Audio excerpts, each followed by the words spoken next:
BFM Patrimoine, l'émission 100% placement sur BFM Business. Et notre rendez-vous idée de placement dans BFM Patrimoine avec Jérôme Dédéian. Bonjour. Bonjour Vincent. Président de Mon Partenaire Patrimoine. Avec vous, on va voir comment financer les études de ses enfants.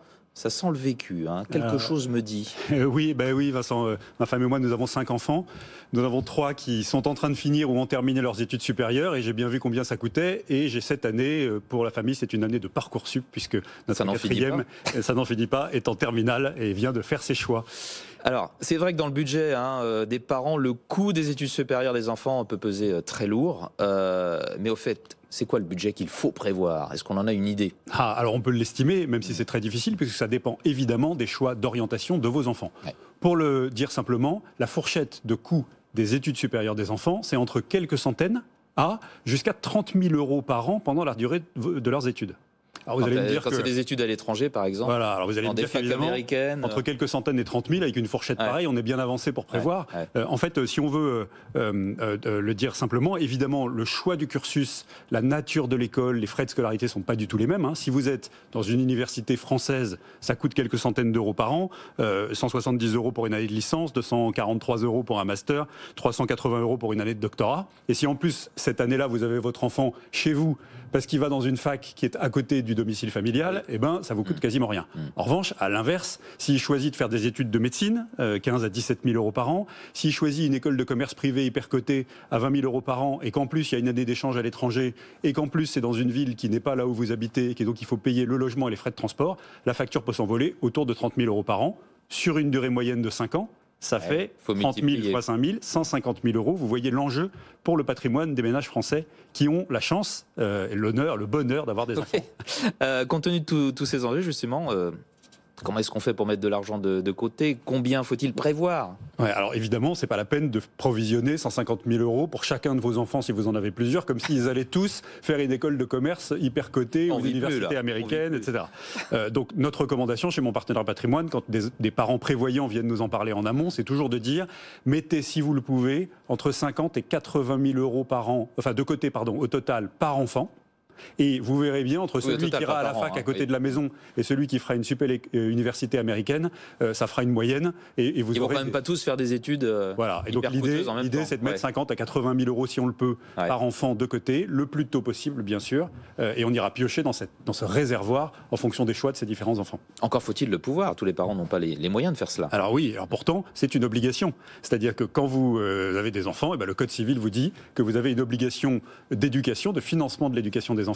Et il est de jurisprudence constante que pour vous exonérer de cette obligation, il n'y a que 2 cas. Soit vous pouvez prouver que vous n'avez absolument pas les moyens, mais c'est très difficile, même de financer partiellement ces études, soit vous pouvez prouver que le projet d'études supérieures de votre enfant n'est pas du tout sérieux, et là aussi, accrochez-vous pour aller le démontrer devant un tribunal, et puis c'est pas forcément ce qu'on cherche, on veut la réussite de ses enfants, donc on veut évidemment avoir de quoi financer leurs études. Bon, beaucoup d'étudiants ont des bourses, mais c'est pas... Alors, c'est très dur à décrocher. Bien sûr, alors il y a évidemment plein de moyens de faire baisser la facture. En premier lieu, les bourses, vous venez d'en parler, les bourses d'État, et puis les bourses de la région, puisque vous savez que c'est la région, la collectivité territoriale à laquelle est mise est rattaché l'enseignement supérieur. Donc ça, c'est la première zone de financement que vous pouvez aller chercher en dehors de vos deniers propres. La deuxième zone de financement que vous pouvez aller chercher, c'est évidemment les tarifs différenciés des écoles. La plupart des écoles appliquent aujourd'hui des tarifs différenciés de frais de scolarité en fonction du patrimoine et des revenus. Ils tiennent compte des moyens des parents. Absolument. Et donc, par exemple, on parle beaucoup de Sciences Po ces dernières années. À Sciences Po, les frais de scolarité, c'est entre 0 et très cher, selon le patrimoine et les revenus de la famille dont vous provenez. D'accord. Voilà. Dernière possibilité de financement, le fameux prêt étudiant. Que vous pouvez aller chercher auprès de votre banque. Mais là, il faut bien se rendre compte de 2 choses. La première chose, c'est que les banques ne prêtent qu'aux riches, c'est-à-dire qu'elles demandent souvent une caution des parents. Donc échapper à cette caution est compliqué. Et la deuxième chose, c'est qu'elles ont tendance à financer plus facilement et à taux plus avantageux les diplômes qui sont des sésames pour l'emploi, c'est-à-dire les diplômes cotés, plutôt que les études un peu... Parce qu'ils financent des futurs clients, donc ils ont tout intérêt à ce que ces futurs clients aient de bons jobs à l'avenir. Ceci dit, c'est assez anglo-saxon hein, comme façon de procéder, les prêts étudiants en France. J'ai pas l'impression que c'est très répandu. Alors, en fait, on essaye généralement de les éviter parce que c'est difficile de démarrer dans la vie avec un boulet financier au pied, avec vos salaires de dans certains pays, c'est systématique. Hein. C'est absolument systématique avec des passifs qui peuvent être très importants. Alors, il y a une possibilité en France de prêts étudiants garantis par l'État, qui sont souples et peu chers. Il y a la BPI derrière, etc. C'est le PEGE, absolument. D'accord. Mais le sujet, c'est qu'on a multiplié dans le cadre du plan de relance par 5 le gisement de prêts étudiants garantis par l'État disponibles sur le marché. Mais ça fait 67 000 prêts, 67 500 prêts. Ça représente à peu près une fraction vraiment marginale des 2,7 millions d'étudiants qui vont devoir financer leurs études chaque année en 2021. Et donc voilà, 67 500 prêts étudiants garantis par l'État, 2,7 millions d'étudiants, il faut trouver d'autres possibilités. Bon, le meilleur moyen, c'est encore de mettre de l'argent de côté. Quels sont les meilleurs produits d'épargne pour financer les études de ces enfants ? Alors, vous pouvez aussi avoir un étudiant qui va travailler pour essayer de trouver un petit boulot pour financer une partie de ses études.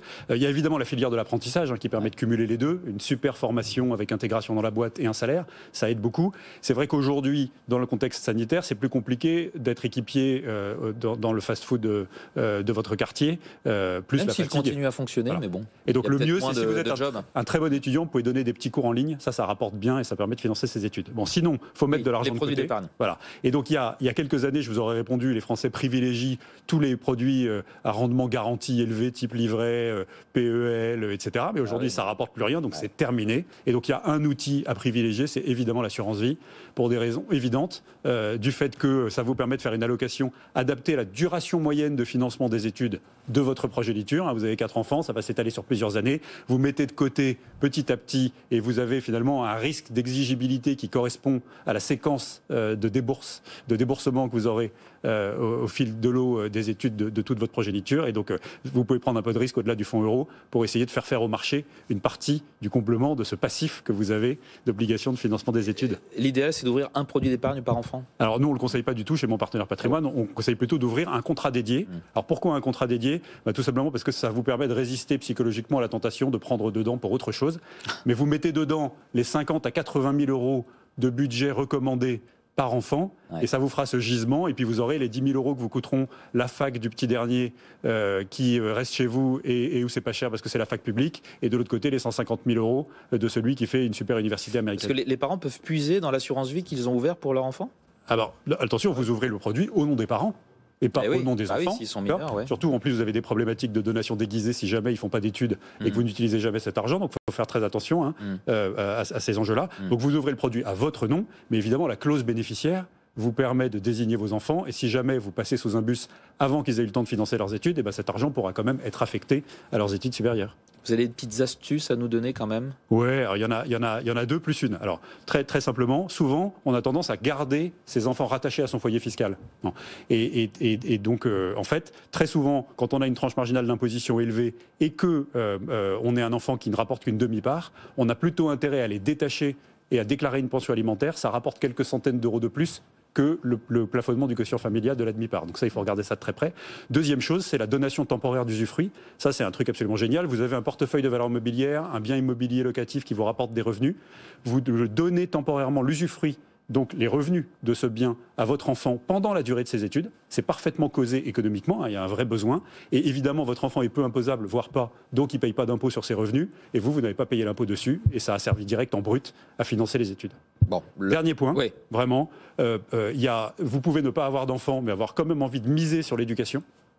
Et donc nous, chez mon partenaire patrimoine, on regarde un peu les nouveautés des asset managers, des sociétés de gestion d'actifs. Sycomore a lancé hier un fonds, donc Sycomore Asset Management, qui est une boîte de gestion qu'on aime beaucoup, avec un processus de critères extra-financiers extrêmement robuste et vraiment de longue date, a lancé un fonds global à thématique éducation, qui correspond à un des objectifs de développement durable des Nations Unies. Si vous avez envie de miser sur l'éducation, ça peut ne pas être seulement l'éducation de vos enfants, mais aussi celle de l'éducation et l'élévation du niveau de vie et de sortie de la pauvreté de l'intégralité de la population mondiale.